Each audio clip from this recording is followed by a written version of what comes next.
Coming to you live from the top secret broadcasting bunker here at Area 52, deep in the heart of the wilderness of Antarctica. This is Pastor Mike, and I am online, and I am live.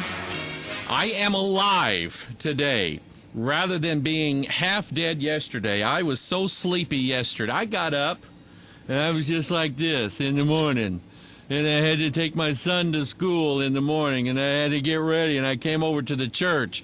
And somebody sent me an email with a link to some Bible teaching that some pastor does. Said, man, this would be good for Bible Truth Radio. So I pulled it up, was listening to it, and you know how you get, just listen and kind of get comfortable. Somebody wrote me an email after they saw the picture, and they said that when they're watching the Watchman broadcast at 3 o'clock in the morning, when it gets close to the end, that they're like this. And all of a sudden, I just kind of went. And my daughter caught me, and she took a picture of it.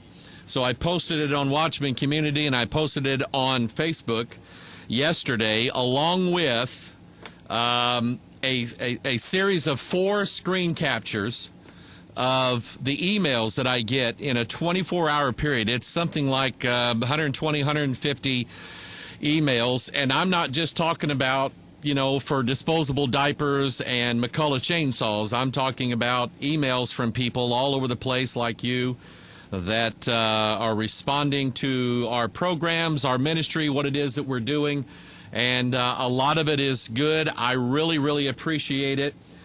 Sometimes people wonder why I don't respond all the time. It's just there's no way in the world that I can respond to every single email that comes in, but I do try to read them. And you have sent me some interesting stuff. I have some interesting, and some of you are writing in right now. I can tell. You always see my face light up when I read emails. Watch. See? It just lights up like that. You're writing in as I'm speaking. The email address is on the bottom of the screen, PastorMikeOnline@gmail.com. If you have any relevant, pertinent information that you think I ought to be aware of, or a pertinent comment to something that I said, please write it in. Don't send anything that's this long. Okay? Make sure it's about this long right here. And don't ask me to watch the YouTube video while I'm talking, because there's no way in the world that I can. Somebody did send an interesting email in. They sent it in sometime between last Thursday's broadcast and today. And I thought I would at least answer that question very quick, because it's a good question. And I hear a lot of people who are saying a lot of weird stuff about God. We're the God people. Okay, there's motorcycle people, and there are food people, and there are fishing people, and hunting people, and sewing people, and politics people. But we're the God people, and so we like to hear about things that pertain to God, and some of that stuff it's junk, it's garbage. One of the things that I want to do the most with this ministry is that I want to convince people that there is one source for understanding God.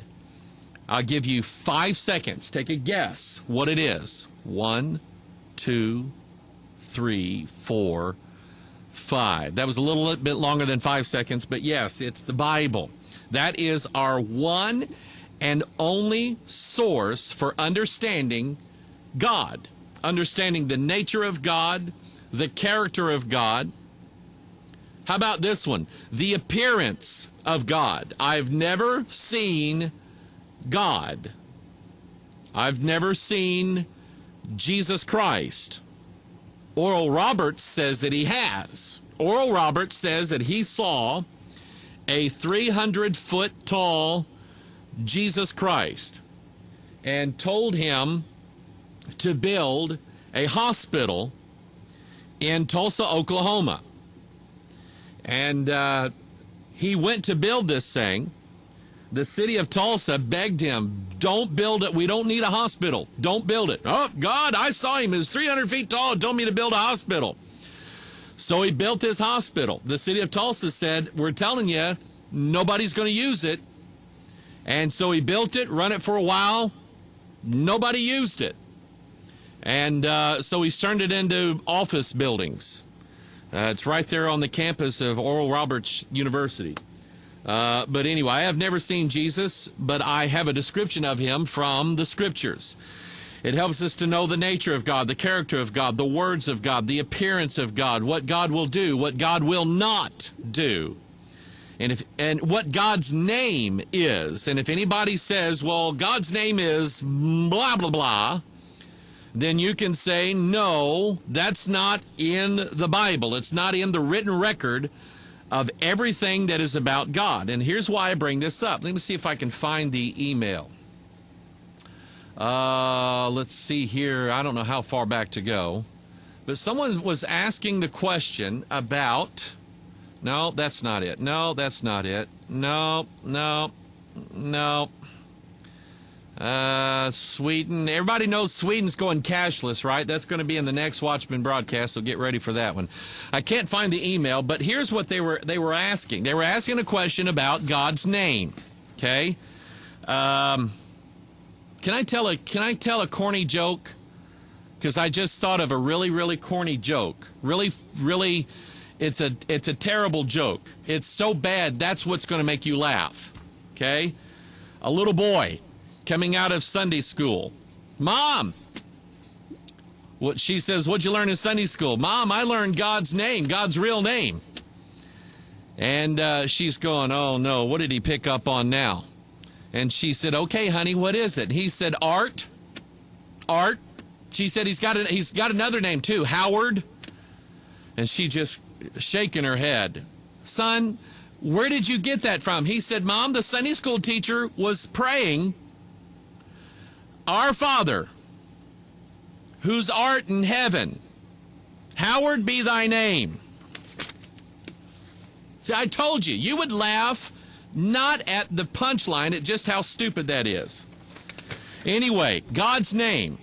The question was, Pastor Mike, I hear some people say that God's name is Jehovah. But then I hear some people who say it's Yahweh or something like that. You'll have to forgive my Hebrew pronunciation. I did not go to Hebrew school. Yahweh. The four letters that are in the original Hebrew text are Yod, He, Vah, He. It's just four letters there. The question is, how are those pronounced, and does it matter? I think it does. I think it does matter what his name is. And so is it, and some of you out there listening, I don't mean to be offensive. I don't mean to be trying to downcast or anything like that. But I'll just tell you what I think, okay? I'm going to tell you what's right in here, and I'm going to tell you what I base it on. First place I'm going to go, I've got my can of King James right here, and I'm going to open it up. So everybody do the same thing that I'm doing. Simon says, open your Bible. And so you open your Bible to the book of Exodus, chapter 6. Okay, now, here's the thing with me, and I think many of you should know this by now. You should get it by now, okay? My thing is, if it's not in the Bible, it doesn't exist. My thing is, if it's not in the King James Bible, it does not exist. If it's not in the, if it is in the Bible, then it's 100% accurate. And I'll just tell you how I am. I don't think that I need to search anywhere outside of the Scriptures for truth. I just don't think that I do. I think it's all right here. And I want you to remember that I said that, because later on today I'm going to be dealing with Perry Stone again. Let's see here. Who is Perry Stone, you might ask? Here is a picture of him right there. That is Perry Stone. He is on Trinity Broadcasting Network, or The Bad Network, TBN. And he is on there once a week with his Manifest program, and people just go gaga over this guy. Oh, Perry Stone said, oh, Perry Stone this and Perry Stone that. And I think he's dangerous. I think he's very, very dangerous. I think if you listen to this guy and believe what he says, I think that you are in danger. I think you're in dangerous territory.